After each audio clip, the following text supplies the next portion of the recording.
పంచమాశ్వాసం. ధృతరాష్ట్రుడు, పాండురాజు, విదురుడు భీష్ముని సంరక్షణలో పెరుగుతున్నారు. భీష్ముడు వారికి ఉపనయనం చేయించాడు. ముగ్గురు అన్ని విద్యలలో ఆరితేరారు. పాండురాజు ఆనాటి రాజులలో విలువిద్యలో శ్రేష్ఠుడయ్యాడు. ధృతరాష్ట్రుడు శరీర బలములో మిన్ని అయ్యాడు. ధర్మ విషయంగా విదురుడు 3 లోకాలలో శ్రేష్ఠుడయ్యాడు. ధృతరాష్ట్రుడు గ్రుడ్డివాడు కాబట్టి రాజు కాలేదు. ధృతరాష్ట్రస్య చక్షుస్త్వాద్ రాజ్యం న ప్రత్యపద్యత. విదురుడు పారసవుడు కాబట్టి రాజ్యార్హత లేదు. పాండురాజుకు పట్టాభిషేకం చేయించాడు. విదురుని బుద్ధి బలంతో తన పరాక్రమంతో కౌరవ రాజ్యాన్ని సుభిక్షంగా పాలిస్తూ వచ్చాడు. భీష్ముడు ధృతరాష్ట్రునికి వివాహం చేయాలని నిశ్చయించుకున్నాడు.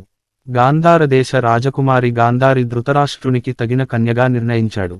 గాంధారికి 9 పుత్రులు కలుగుతారని వరం ఉంది కనుక వంశం చక్కగా అభివృద్ధి చెందుతుందని విదురుని అభిప్రాయం. పురోహితులను గాంధార దేశానికి పంపి గాంధారిని ధృతరాష్ట్రునికి ఇమ్మని కోరాడు. గాంధార రాజు బంధువులు ఈ వివాహానికి అంగీకారం తెలుపకపోయినా సుబలుడు గాంధారి మాత్రం ఈ వివాహానికి అంగీకరించారు. గాంధారి తండ్రి మాటిచ్చాడు కనుక ధృతరాష్ట్రుని భర్తగా ఎంచి అతనికి కళ్ళు లేవు కనుక తాను కూడా కళ్లకు గంతలు కట్టుకుంది.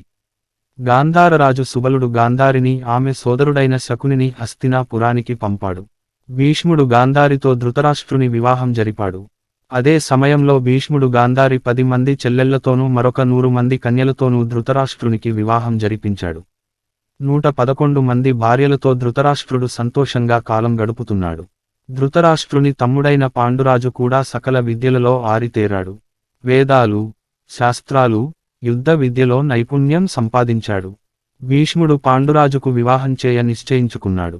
యాదవ రాజైన శూరుడు తన కుమార్తె పృథను తన మేనత్త కుమారుడైన కుంతి భోజునకు సంతానం లేని కారణంగా పెంచుకునేందుకు ఇచ్చాడు.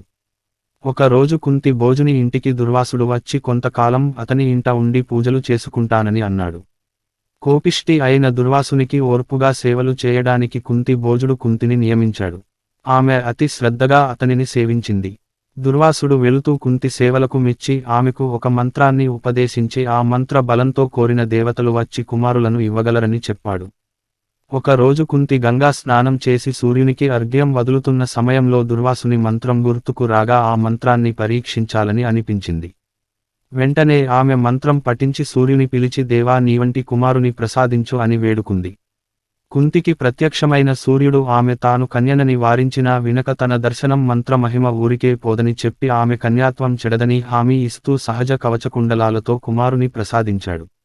ఏమి చేయాలో తోచని సమయంలో అమూల్యమైన రత్నాలతో పొదగబడిన బంగారు పేటిక ఒకటి నదిపై తేలుతూ వచ్చింది. లోకోపవాదుకు భయపడిన కుంతి అమితమైన వేదనతో ఆ కుమారుని ఆ పేటికలో పెట్టి గంగా నదిలో వదిలివేసింది. సహజ కవచకుండలాలతో పుట్టాడు కనుక అతనికి కర్ణుడు అనే నామధేయం కలిగింది. నదిలో తేలుతూ పోతున్న ఆ పేటిక ఒక సూతుని చేతిలో చిక్కింది. అతనికి సంతానం లేని కారణంగా అతడు ఆ బాలుడిని భార్య రాధకు ఇచ్చి పెంచమన్నాడు. బంగారము మణులతో దొరికినందువలన అతనికి వసుషేనుడు అని పేరు పెట్టి పెంచుకుంటున్నారు. కుంతిభోజుడు తన కుమార్తె కుంతికి స్వయంవరం ప్రకటించాడు. స్వయంవరంలో పృథ పాండురాజుని వరించింది. వారిద్దరికి వివాహం అయింది. ఆ తరువాత పాండురాజు భీష్ముని అనుమతితో మద్రరాజు కుమార్తె మాద్రి వివాహం చేసుకున్నాడు. వివాహం తరువాత పాండురాజు ద్విగిజయ యాత్ర చేసి 4 దిశలలో ఉన్న రాజులను కురు సామ్రాజ్యానికి సామంతులను చేశాడు. పాండురాజు 100 అశ్వమేధ యాగాలు చేశాడు. పాండురాజుకు శాపం. ఒక రోజు పాండురాజు వేట నిమిత్తం అడవికి వెళ్లాడు. ఆయనతో కుంతి మాద్రి కూడా వెళ్లారు. ఒకరోజు ఎంత వెతికినా ఒక్క జంతువు కనపడక విసిగి చివరకు ప్రణయకలాపంలో ఉన్న జింకలపై బాణం వేశాడు. అందులో ఆడజింక చనిపోగా మగజింక పాండురాజుని చూసి రాజా వేటాడుట రాజుల ధర్మం అయినా పరుగెత్తలేనివి, రోగంతో బాధపడేవి, ప్రణయకలాపంలో ఉన్నవి అయిన జంతువులను వేటగాడు కూడా కొట్టడు. అన్ని ధర్మాలు తెలిసిన రాజువు ఇలా కొట్టావు కనుక నీవు భార్యలను చేరిన మరుక్షణం మరణిస్తావు అని శపించి మరణించింది. ఆ శాపం విన్న పాండురాజు దుఃఖించి తన దగ్గర ఉన్నవి అన్నీ దానం చేసి భార్యలను చూసి మీరు కూడా హస్తినాపురం వెళ్ళండి అన్నాడు. వారు వెళ్లటానికి నిరాకరించి భర్తతోనే ఉండిపోయారు. పాండురాజు ఉత్తర దిక్కుగా ప్రయాణం చేసి ఆశ్రమం నిర్మించుకుని ముని వృత్తిని అవలంబించి తపస్సు చేసుకోవడం మొదలుపెట్టాడు. ఒక రోజు మునులందరూ బ్రహ్మలోకానికి ప్రయాణం కావడం చూసి పాండురాజు కూడా వారితో బయలుదేరాడు. ఋషులు వారిని చూసి ఇవి దేవ మార్గాలు, వీటి వెంట మీరు రాలేరు అన్నారు. పుత్రులు లేరు కనుక తను వెళ్లడానికి తగనివాడని పాండురాజు గ్రహించి మునులతో ఆ విషయానికి అన్నాడు. వారు దివ్యదృష్టితో చూసి పాండురాజా నీకు సంతాన యోగం ఉన్నది, సంతానం కోసం ప్రయత్నించు అని చెప్పారు. పాండురాజు కోరిక. పాండురాజు తనలో పురుషునికి ఈ లోకంలో దేవృణం, ఋషి రుణం, పితృరుణం, మనుష్య రుణం ఉంటాయి. ఆ రుణాలు తీర్చకపోతే పుణ్యలోకాలు ఉండవు. యజ్ఞముల వలన దేవృణం, వేదాధ్యయనం వలన ఋషి రుణం, దయాగుణంతో మనుష్య రుణం తీర్చుకున్నాను. కుమారులు లేనందున పితృరుణం తీరదు. శాపం వలన పుత్రుల యోగం లేదు కదా అని చింతించాడు. కుంతీ దేవిని పిలిచి సంతానం లేకుండా జీవించడం కంటే మరణించడం మేలు. కుంతీ నాకు ధర్మ మార్గంలో కుమారులను కని ఇవ్వవా అని అడిగాడు. కుంతీ పుత్రులు 6 రకాలు: ఔరసుడు, సహోఢుడు, క్రీతుడు, పౌనర్భవుడు, స్వయందత్తుడు, జ్ఞాతుడు. వారిలో ఔరసుడు క్షేత్రజ్ఞుడు ముఖ్యులు. ఔరసుడు పుట్టే యోగ్యత మనకు లేదు కనుక క్షేత్రజ్ఞుడు మేలు. దేవరన్యాయంతో పుట్టిన పుత్రుడు ఉత్తముడు. పూర్వం కేకయ రాజుకు సంతానం లేని కారణంగా ఆయన భార్యను ఆ కార్యానికి నియోగించగా ఆమె పుంసవన హోమం చేయించి ఋత్విజ్ఞుల ద్వారా 3 కుమారులను పొందింది. కాబట్టి క్షేత్రజ్ఞులను కని ఇవ్వు అని వేడుకున్నాడు. బదులుగా కుంతీదేవి, రాజా మీ ధర్మపత్నులమైన మేము వేరెవరిని తలపలేము. పూర్వం పూరు వంశంలోని వ్యుతితాశ్వుడు అనే రాజు 100 అశ్వమేధ యాగాలు చాశాడు. ఆయన విపరీతమైన భోగలాలసతో క్షయరోగం వచ్చి మరణించగా అతని భార్య అతనిని స్మరించి సంతానవతి అయింది. కనుక పాండురాజా నువ్వు కూడా అలా సంతానాన్ని పొందవచ్చు అన్నది. పాండురాజు కుంతి చెప్పిన మార్గం ఆచరణ సాధ్యం కాదని అనుకున్నాడు. పాండురాజు కుంతితో పూర్వం స్త్రీలు సర్వస్వతంత్రులు, వారు భర్త అనుమతితో కానీ భర్త అనుమతి లేకుండా కానీ సంతానవతులయ్యేవారు. ఒకరోజు ఉద్దాలకుని భార్య ఋతుమతి అయిన తరుణంలో ఇంటికి అతిథిగా వచ్చిన ఒక వృద్ధ బ్రాహ్మణుడు ఆమెయందు సంతానం పొందాలని అనుకున్నాడు. అది చూసిన ఉద్దాలకుని కుమారుడు కోపించి అది ధర్మ విరుద్ధమని భావించాడు. ఆ రోజు నుండి అతడు స్త్రీలు పరపుషులను కోరకూడదని, అలా చేస్తే పాపం వస్తుందని కట్టడి చేశాడు. అప్పటి నుండి స్త్రీలు భర్త అనుమతి లేకుండా పరపురుషుని చేరడం లేదు, కానీ భర్త అనుమతితో పొందవచ్చు. కల్షపాదుడు తన భార్య దమయంతిని దేవరన్యాయం ప్రకారం సంతానాన్ని ఇవ్వమని నియోగించగా ఆమె వశిష్ఠుని వలన అస్మకుడు అనే కుమారుని పొందింది. అలాగే నీవు కూడా దేవర న్యాయంతో నాకు పుత్రులను పొంది ఇవ్వు, నీకు చేతులెత్తి నమస్కరిస్తాను అని దీనంగా వేడుకున్నాడు. పాండవ కౌరవ జననం. పాండురాజు ఆవేదనకు విచలిత అయిన కుంతీదేవి పాండురాజుకు తనకు దుర్వాసముని ఇచ్చిన వరం గురించి చెప్పింది. కాని కర్ణుని జననం తప్ప అంతా వివరించింది. కుంతి ఆ మంత్ర సాయంతో సంతానం కలుగుతుంది కనుక ఏ దేవత సాయంతో సంతానం పొందాలో ఆనతివ్వమని పాండురాజుని అడిగింది. పాండురాజు ధర్మదేవతకు మించిన దైవం లేదు కనుక అతనిని స్మరించి పుత్రుని పొందుము. అలా భర్తచేత నియోగించబడిన కుంతి యమధర్మరాజుని స్మరించి కుమారుని కన్నది. అతనికి యుధిష్ఠిరుడు అని నామకరణం చేశాడు. ఋషులు అతను కురు వంశానికి రాజై ధర్మబద్ధంగా రాజ్యం చేస్తాడు అని పలికారు. హస్తినలో గాంధారి కుంతిదేవి కంటే ముందే గర్భం ధరించినా ముందుగా ప్రసవించలేకపోవడంతో అసూయ చెంది తన గర్భాన్ని కొట్టుకుంది. అందువలన ఆమెకు గర్భస్రావం అయింది. అది విని వ్యాసుడు అక్కడకు వచ్చి ఆ మాసం ముక్కలను 101 నేతి కుండలలో భద్రపరిచి గాంధారితో ఆ కుండలను భద్రపరిస్తే వాటి నుండి 100 పుత్రులు 1 కుమార్తె కలుగుతుందని చెప్పాడు. పాండురాజుకు మరొక కుమారుడు కావాలని కోరిక కలిగి వాయుదేవుని సాయంతో 1 కుమారుని పొందమని చెప్పాడు. కుంతి వాయుదేవుని సాయంతో కుమారుని పొందింది. ఆకాశవాణి ఆ కుమారునికి భీమసేనుడు అని నామకరణం చేసింది. హస్తినాపురంలో గాంధారికి కలి అంశతో దుర్యోధనుడు జన్మించాడు. ఒక్కో రోజుకు ఒక్కో కుమారుడు కలిగారు. 100 కుమారులు జన్మించిన తరువాత దుస్సల అనే కుమార్తె జన్మించింది. దుర్యోధనుని జనం తరువాత గోచరించిన దుశ్శకునాలను చూసిన భీష్మ, విదుర, పురోహితాదులు కలత చెంది అతడు కులక్షయ కారకుడని అతనిని వదిలి వేసి అందర్ని రక్షించమని మిగిలిన కుమారులను పెంచుకోమని చెప్పారు. కానీ పుత్రుని మీద మమకారంతో ధృతరాష్ట్రుడు దుర్యోధనుని వదలడానికి అనుమతించలేదు. కుంతీదేవి ఒకసారి భీముని ఎత్తుకుని దేవాలయానికి వెళుతున్న తరుణంలో ఒక పులి ఆమె మీదకు ఉరికింది. పాండురాజు దానిని చంపేలోగా కుంతి భీముని ఒక బండరాతిపై జారవిడిచింది. కేవలం 10 రోజుల శిశువు పడగానే ఆ రాళ్ళు పొడి పొడి అయ్యాయి. భీముని బలానికి పాండురాజు ఆశ్చర్యపడ్డాడు. ధృతరాష్ట్రునికి 100 కుమారులు కలిగారని విని పాండురాజుకు కూడా ఇంకొక కుమారుడు కావాలని కోరిక కలిగింది. అతడు దేవేంద్రుని గురించి తపస్సు చేశాడు. దేవేంద్రుడు ప్రత్యక్షమై ముల్లోకాలను జయించ కలిగిన కుమారుడు కలుగుతాడని వరమిచ్చాడు. కుంతీదేవితో దేవతల అధిపతి అయిన ఇంద్రుని అంశతో 1 కుమారుని పొందమని చెప్పాడు. కుంతీదేవికి ఉత్తర ఫల్గుని నక్షత్రంలో తేజోవంతుడైన పుత్రుడు కలిగాడు. అప్పుడు ఆకాశవాణి ఇతను కార్తవ వీరార్జుని కంటే వీరుడవుతాడు కనుక అర్జునుడని పిలువబడుతాడు అని పలికింది. కుంతీదేవి గాంధారి సంతానవతులైన తరువాత మాద్రి సంతానం కొరకు చింతించడం చూసి పాండురాజు మంత్ర మహిమ ద్వారా మాద్రికి సంతానం కలిగించమని అడిగాడు. కుంతీ మాద్రికి మంత్రోపదేశం చేయించగా మాద్రి అశ్వినీ దేవతల అంశతో నకుల సహదేవులను పొందింది. పాండురాజు భార్యలతో పిల్లలతో సంతోషంగా కాలం గడుపుతున్నాడు. ఒక వసంతకాలం సమయంలో ప్రకృతి మనోజ్ఞంగా ఉన్న సమయంలో పాండురాజు మాద్రి సౌందర్యానికి ఆకర్షితుడై బలవంతంగా ఆమెను చేరాడు. ఆపై శాపకారణంగా మరణించాడు. ఇది చూసిన మాద్రి భయంతో వణికిపోతూ భర్త శవాన్ని చూసి రోదించసాగింది. అక్కడకు వచ్చిన కుంతీదేవి జరిగిన విషయానికి గ్రహించి సహగమనానికి సిద్ధపడింది. కానీ మాద్రి అందుకు అంగీకరించలేదు. భర్త తన వలన మరణించినందున తాను సహగమనం చేస్తానని చెప్పి తనకంటే సమర్థురాలైన కుంతికి 5 పుత్రులను కాపాడే బాధ్యతను అప్పగించి తాను భర్తతో సహగమనం చేసింది. కుంతీదేవికి అక్కడి మునులు సహకరించి వారిని తీసుకుని హస్తినాపురానికి వెళ్లారు. పాండురాజు కుమారులను చూడటానికి హస్తినాపురం ప్రజలు తరలి వచ్చారు. దుర్యోధనుడు తన తమ్ములతో పురోహిత సమేతంగా ఎదురువచ్చి వారిని సాదరంగా తీసుకువెళ్లాడు.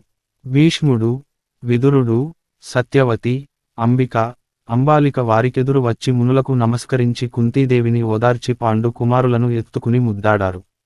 మునులు కుంతీ సహితంగా పాండు కుమారులను వారికి అప్పగించి పాండురాజు మరణ వార్త మాద్రి సహగమన వార్తను చెప్పారు. ఆ తరువాత భీష్ముడు పాండుసుతులతో పాండురాజుకు ఉత్తర సంస్కారం చేయించాడు. ఆ సందర్భంగా అక్కడకు వచ్చిన వ్యాసుడు తన తల్లి సత్యవతితో అమ్మా ధృతరాష్ట్రుని కుమారులు దుర్మార్గులు. వారి ఆగడాలు మీరు చూడలేరు కనుక మీరు తపోవనానికి వెళ్లి ప్రశాంతంగా జీవించండి అని చెప్పాడు. సత్యవతి అంబిక, అంబాలికలను తీసుకుని తపోవనానికి వెళ్ళింది. కాలక్రమేణా ఆ ముగ్గురు స్వర్గస్థులయ్యారు. ధృతరాష్ట్రుడు తన కుమారులను తమ్ముని కుమారులను భేదభావం లేకుండా పెంచుతున్నాడు.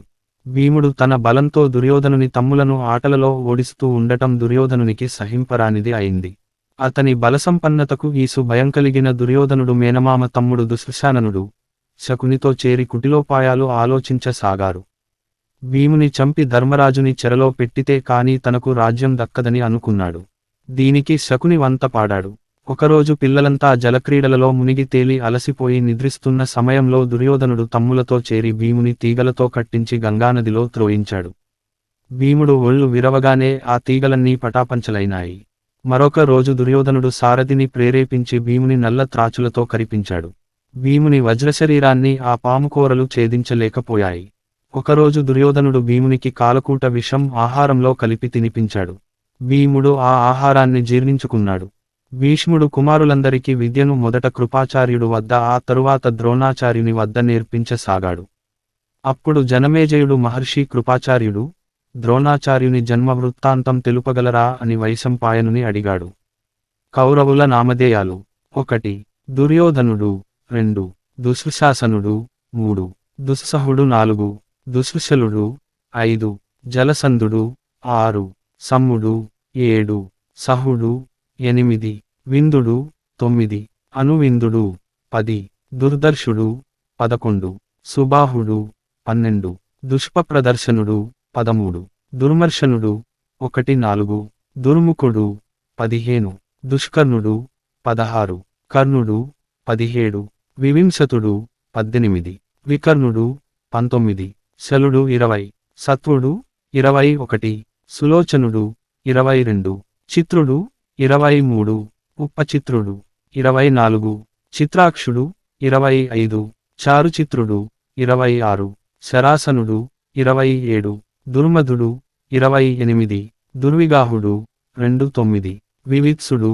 30 వికటాననుడు, 31 నోర్ననాభుడు, 32 సునాభుడు, 33 నందుడు, 34 ఉపనందుడు, 35 చిత్రానుడు, 36 చిత్రవర్మ, 37 సువర్మ, 38 దుర్విమోచనుడు, 39 అయోబాహుడు, 40 మహాబాహుడు, 41 చిత్రాంగుడు, 42 చిత్రకుండలుడు, 43 భీమవేగుడు, 44 భీమలుడు, 45 బలాకుడు, 46 బలవర్ధనుడు, 47 నోగ్రాయుధుడు, 48 సుషేనుడు, 49 కుండధారుడు, 50 మహోదరుడు, 51 చిత్రాయుధుడు, 52 నిషింగుడు, 53 పాసుడు, 54 బృందారకుడు 55, దృఢవర్మ 56,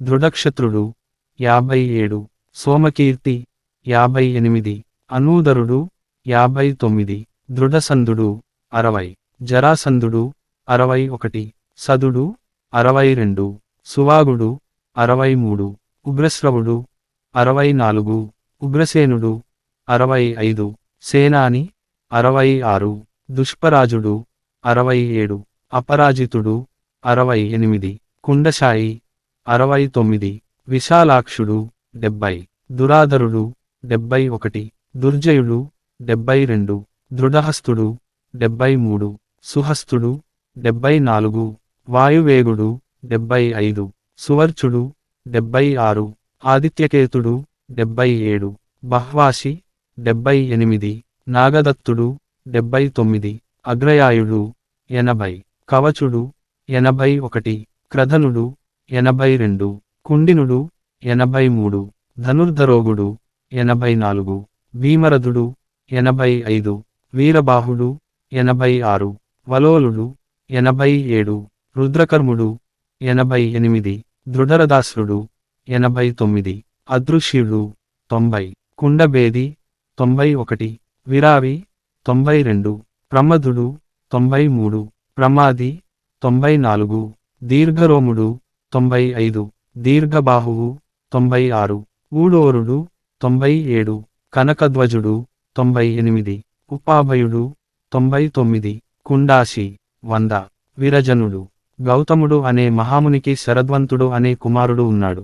అతనికి వేదాధ్యనంలో ఆసక్తి లేక ధనుర్విద్యలో ప్రావీణ్యం సంపాదించాడు. ఇంకా సంపాదించాలని ఆశించి ఘోరమైన తపమాచరించాడు. అతని తపస్సు భగ్నం చేయడానికి ఇంద్రుడు జలపద అనే యువతిని పంపించాడు. ఆమెను చూసిన శర్వందుడు పరవశుడైనాడు. అతని చేతిలోని ధనుర్బాణాలు జారవిడిచాడు. అతనికి వీర్యపతనం జరిగి ఒక రెల్లు పొదలపై బడింది. శరద్వంతుడు తిరిగి తపస్సుకు వెళ్ళాడు. పతనమైన వీర్యం 2 భాగాలుగా విడిపడి ఒక ఆడపిల్ల ఒక మగ పిల్లవాడు జన్మించారు. ఒకరోజు శంతన మహారాజు వేటకు వచ్చి ఆ బిడ్డలను పక్కన ఉన్న ధనుర్బాణాలు, జింక చర్మాలు చూసి వారు బ్రాహ్మణ బాలురని గ్రహించి తీసుకు వెళ్లి పెంచుకున్నాడు. వారికి కృపి, కృపుడు అని పేర్లు పెట్టాడు. ఒకనాడు శరద్వంతుడు వచ్చి వారు తన పిల్లలని చెప్పి కృపునకు ఉపనయనం చేసి ధనుర్విద్య నేర్పించాడు. కృపాచార్యుని భీష్ముడు పాండవ కౌరవులకు గురువుగా నియమించాడు. భరద్వాజముని గంగా తీరంలో తపస్సు చేసుకుంటున్నాడు. ఘృతాచి అనే అప్సరస గంగా నదిలో జలకాలాడుతున్నప్పుడు ఆమె వస్త్రం తొలగిన సమయంలో భరద్వాజుడు చూశాడు. అది చూసిన భరద్వాజునకు వీర్యపతనం జరిగింది. అతడు ఆ వీర్యాన్ని ఒక ద్రోణంలో కలశంలో దాచాడు. ఆ వీర్యం నుండి శుక్రాచార్యుని అంశతో ద్రోణుడు జన్మించాడు. భరద్వాజుని స్నేహితుడు పాంచాల దేశ రాజైన పృషతుడు. అతడు అరణ్యాలకు వెళ్లి తపస్సు చేశాడు. అతడికి ఒకరోజు మేనక అనే అప్సరసను చూసి వీర్యపతనం జరుగగా దాని నుండి ద్రుపదుడు జన్మించాడు. పృషతుడు ఆ బాలుని భరద్వాజుని ఆశ్రమంలో ఉంచి పాంచాల దేశానికి వెళ్ళాడు. భరద్వాజ ఆశ్రమంలో ద్రోణుడు ద్రుపదుడు కలిసి విద్యనభ్యసించారు. ద్రుపదుడు పాంచాల దేశానికి వెళ్లి రాజయ్యాడు. ద్రుపదుడు అగ్నివేశుని వద్ద అస్త్రవిద్య నేర్చుకున్నాడు. కృపాచార్యుని చెల్లెలు కృపిని ద్రోణుడికి ఇచ్చి భరద్వాజుడు వివాహం చేశాడు. వారిరువురికి అశ్వత్థామ అనే కుమారుడు కలిగాడు. పరశురాముడు తన ధనాన్ని బ్రాహ్మణులకు దానం చేస్తున్నాడని తెలుసుకుని ధనార్ది అయి ద్రోణుడు పరశురాముని వద్దకు వెళ్ళాడు. కాని అప్పటికే ధనమంతా దానం చేసిన పరశురాముడు మిగిలి ఉన్న అస్త్రశస్త్రాలు మాత్రమే ఇవ్వగలనని చెప్పాడు. ద్రోణుడు అవి చాలని చెప్పి అస్త్రశస్త్రాలను ప్రయోగం ఉపసంహారాలతో నేర్చుకున్నాడు. ఒక రోజు ద్రోణుడు చిన్ననాటి స్నేహం పురస్కరించుకుని ద్రుపదుని వద్దకు వెళ్ళాడు. ద్రుపదుడు గర్వి అయి స్నేహమంటే సమాన అంతస్తు ఉండాలని పేద బ్రాహ్మణునితో స్నేహమేమిటని అవమానించి పంపాడు. ఆ అవమానం భరించలేక ద్రోణుడు రాజ్యం విడిచి హస్తినాపురానికి వెళ్ళాడు. ద్రోణాచార్యుడు హస్తినలో ప్రవేశించే సమయంలో జరిగిన సంఘటన ఆయనను పాండు సుతులకు కౌరవులకు గురువయ్యేలా చేసింది. పాండవులు కౌరవులు బంతితో ఆడుకునే సమయంలో అది ఒక లోతైన నూతిలో పడింది. వారు దానిని తీయటానికి విఫల ప్రయత్నం చేసి నిస్సహాయంగా చూస్తున్న సమయంలో అక్కడకు కుటుంబ సహితంగా వచ్చిన ద్రోణాచార్యుడు ఆ బంతిని ఒకదాని తరువాత ఒక బాణాన్ని వేస్తూ బయటకు తీసి ఇచ్చాడు. రాజకుమారుల ద్వారా ఈ విషయానికి తెలుసుకున్న భీష్ముడు ద్రోణుని రాజకుమారులకు ఆచార్యునిగా నియమించాడు. విద్య నేర్పడానికి ముందు అతడు రాకుమారులను చూసి మీలో నా కోరికను తీర్చగలవారు ఎవరు అని ప్రశ్నించాడు. అందరూ సంశయిస్తుండగా అర్జునుడు మాత్రం ముందుకు వచ్చి గురుదేవా నేను మీరు ఏది కోరితే అది చేస్తాను అన్నాడు. దేశదేశాల నుండి వచ్చిన రాకుమారులతో ద్రుపదుని కుమారుడు కర్ణుడు కూడా ద్రోణుని వద్ద విద్యనభ్యసించసాగాడు. కర్ణుడు మాత్రం ఎప్పుడూ దుర్యోధన పక్షం వహించేవాడు. అర్జునుడు మాత్రం గురువును వినయ విధేయతలతో సేవిస్తూ ద్రోణుని ప్రేమాభిమానానికి పాత్రుడయ్యాడు. అశ్వత్థామకు అర్జునుడంటే విద్యామత్సరం ఉండేది. ఒక రోజు అర్జునుడు భోజనం చేస్తుండగా దీపం ఆరిపోయింది. అర్జునుడు చీకటిలో అన్నం తింటూ ఉండగా చీకటిలో బాణప్రయోగం కూడా చేయవచ్చన్న ఆలోచన వచ్చి అలా అభ్యాసం చేయనారంభించాడు. అది చూసి ద్రోణుడు అర్జునుని పట్టుదలకు మెచ్చి పరశురాముని వద్ద తాను నేర్చుకున్న విద్యనంతా నేర్పించాడు. దుర్యోధనాదులు భీముని బలం అర్జునుని విలువిద్యా నైపుణ్యం సహించలేకపోయారు. ఒకరోజు ద్రోణుడు రాజకుమారులకు విలువిద్యలో పరీక్ష పెట్టాడు. ఒక పక్షి బొమ్మను చెట్టు కొమ్మకు కట్టి ఒక్కొక్కరిని పిలిచి వారి ఏకాగ్రతను పరీక్షించగా అర్జునుడికి తప్ప ఎవరికీ తగినంత ఏకాగ్రత లేదని గ్రహించాడు. ఒకరోజు ద్రోణుడు నదిలో స్నానమాచరిస్తుండగా ఒక మొసలి అతని కాలును పట్టుకుంది. అతడు రక్షించమని వేసిన కేకలకు రాకుమారులంతా దిక్కుతోచక పరుగెడుతున్న సమయంలో అర్జునుడు చాకచక్యంగా బాణం వేసి గురువుని రక్షించాడు. ఎప్పటికైనా అర్జునుడు ద్రోణుని కీర్తి విని హిరణ్యధన్వనుడు అనే ఎరుకల రాజు కుమారుడు ఏకలవ్యుడు అతనిని తన గురువుగా ఎంచుకున్నాడు. అతడు ద్రోణుని వద్దకు వెళ్లి విలువిద్య నేర్పమని కోరాడు. హీనజాతి వాడికి విలువిద్య నేర్పడానికి ద్రోణుడు అంగీకరించలేదు. పట్టువదలని ఏకలవ్యుడు అడవిలో ద్రోణుని విగ్రహం పెట్టి భక్తితో విలువిద్యను సాధన చేశాడు. ఒక రోజు పాండవులు, కౌరవులు సమయంలో పాండవుల వేట కుక్క తప్పించుకుపోయింది. అది ఏకలవ్యుడు సాధన చేస్తున్న ప్రదేశంలో మొరగసాగింది. ఏకలవ్యుడు 7 బాణాలు సంధించి ఆ కుక్క నోట్లో కొట్టాడు. ఆ బాణాలతో ఆ కుక్క పాండవుల చెంతకు రాగా అది చూసిన రాకుమారులు ఆ బాణాలు సంధించిన నైపుణ్యం విస్మయపరచింది. వారు వెతుక్కుంటూ ఏకలవ్యుని చూసి అతడు ద్రోణుని శిష్యుడని అతని ద్వారానే అడిగి తెలుసుకున్నారు. అర్జునుడు ద్రోణునితో గురువర్యా నేను మీ ప్రియశిష్యుణ్ణి అని చెప్పారు కదా, నాకంటే ఏకలవ్యుని విలువిద్యలో నైపుణ్యత అధికంగా ఇచ్చారెందుకు అని వేదనగా అడిగాడు. ద్రోణుడు అర్జునునితో ఏకలవ్యునికి దగ్గరకు వెళ్లి అతని వద్ద గురుదక్షిణగా అతని బొటన వ్రేలిని గ్రహించి అర్జునుని జగదేక వీరునిగా చేశాడు.